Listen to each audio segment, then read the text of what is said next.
में इंसिडेंट पेश आया उसकी मजम्मत सख्त से सख्त अल्फाज में सबसे पहले जो है मुझे लगता है हमारे वजीर आला उमर अब्दुल्ला साहब ने की। उन्होंने क्लियरली कहा कि इस तरह के अटैक्स का, इस तरह के हरकतों का एक पीसफुल एटमॉस्फेयर जो है उसमें कोई इस तरह की हरकतों की जगह नहीं है।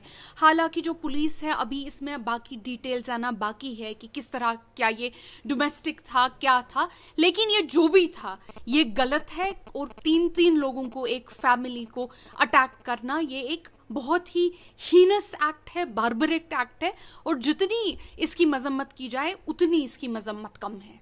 वक्फ बिल जो है सुर्खियों में छाई हुई है, तो वक्फ बिल को लेके क्या पक्ष है नेशनल कॉन्फ्रेंस? नेशनल कॉन्फ्रेंस ने अपना स्टैंड वक्फ बिल को लेके बहुत क्लियर किया है।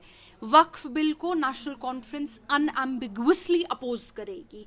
एक ऐसा एक्ट जिसमें जो फंडामेंटल राइट्स के खिलाफ है। अगर आप देखेंगे हमारे फंडामेंटल राइट्स में हमारे देश के कॉन्स्टिट्यूशन ने, आईन ने हमको हक दिए हैं, उसमें एक बहुत अहम हक है कि हम लोग जो हैं, कोई भी मजहबी इदारा जो है, कोई भी मजहबी ग्रुप जो है वो अपने मजहबी इदारों को संभाल सकता है और ऑटोनॉमी है उनको अपने मजहबी इदारों में।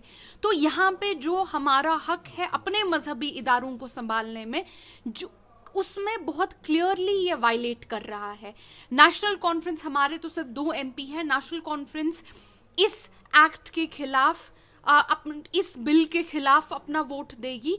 और न सिर्फ हम, तो सिर्फ 2 वोट देंगे क्योंकि हमारे 2 एमपी है, लेकिन हम लोग अपील करते हैं बाकी एमपीज से भी, राइट थिंकिंग मेंबर्स एमपीज से, कि जब ये भूचाल आता है, जब ये बाढ़ आती है, ये सिर्फ नेशनल कॉन्फ्रेंस या ये सिर्फ मुसलमानों पे नहीं आएगी, कल को आप पे भी आएगी। ये जो धीरे धीरे हमारे फंडामेंटल राइट्स और ये जो धीरे धीरे हमारे हकूक को खत्म किया जा रहा है, आज हमारे हकूक को खत्म किया जाएगा, कल आपके हकूक को खत्म किया जाएगा। तो आप भी उठिए और बात कीजिए कि वक्फ, ये सिर्फ वक्फ प्रॉपर्टीज को बचाने की बात नहीं है, ये एक मजहबी इदारे को बचाने की बात है, ये उनके हमारे मुसलमानों के रिलीजियस सेंटिमेंट्स की बात है, ये उनके मजहब को फॉलो करने की बात है। इसमें बहुत सारे हक जुड़े हुए हैं, ये सिर्फ प्रॉपर्टीज का मसला नहीं है। हम चाहते हैं कि सभी एमपीज जो हैं साथ में आके इसका जो है, इसको, इस बिल के खिलाफ वोट करें। अगर उल्ला सुर्खियों में और कहीं ना कहीं लग रहा है कि वो नेशनल कॉन्फ्रेंस के दायरे के बाहर जो है वो स्टेटमेंट दे रहे हैं, सही ठहरा रहे हैं आप नेशनल कॉन्फ्रेंस के इस रुकन को? अगर हुल्ला जिस तरह से बात करते हैं पार्लियामेंट में या 370 की बात करते हैं, आप सही ठहरा रहे हैं, नेशनल कॉन्फ्रेंस सही ठहरा रहे हैं इनके स्टेटमेंट्स को?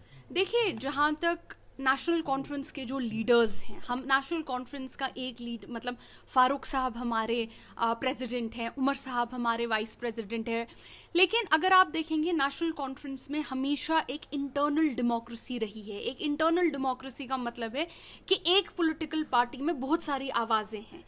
बीजेपी में कोई इंटरनल डेमोक्रेसी नहीं है। अगर बीजेपी में कोई चूं भी करता है मोदी जी के खिलाफ या अमित शाह जी के खिलाफ, वो दूसरे दिन पार्टी से बाहर होता है। जो ये कहते हैं ना कि इनकी पार्टियों में इंटरनल, द रियलिटी है इसकी बीजेपी में एक सेंट्रलाइज्ड सिस्टम है।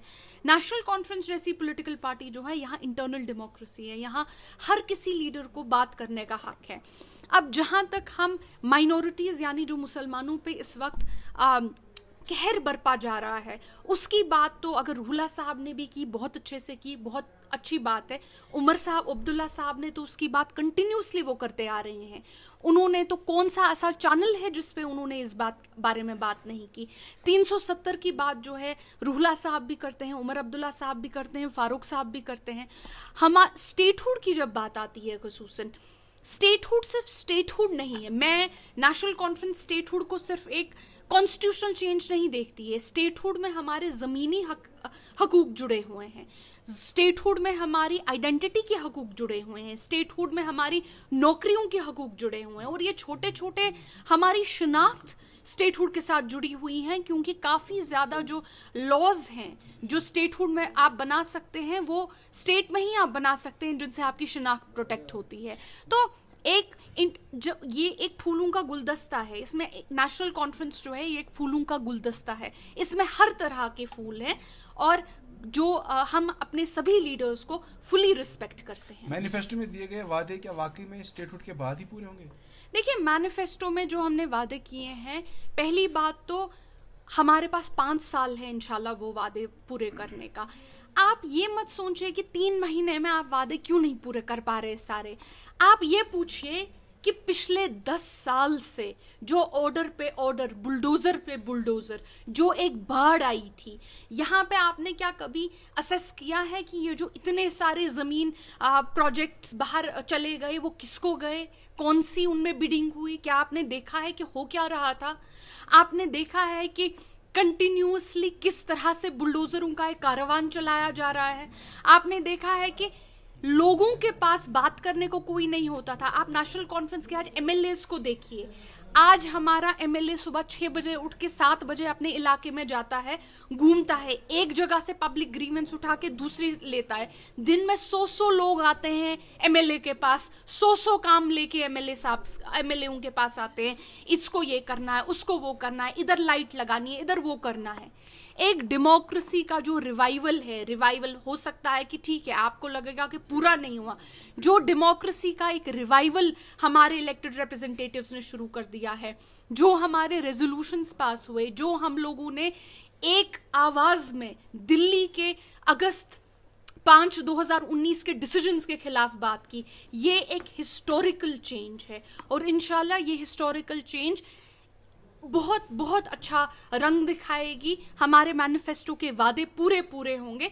और जो ये स्टेटहुड की लड़ाई हम नेशनल कॉन्फ्रेंस लड़ रही है, हमें मतलब प्राइम मिनिस्टर साहब वादा बंद है, होम मिनिस्टर साहब वादा बंद है, लेकिन नेशनल कॉन्फ्रेंस जो है वो भी इस लड़ाई से पीछे हटने वाली नहीं है।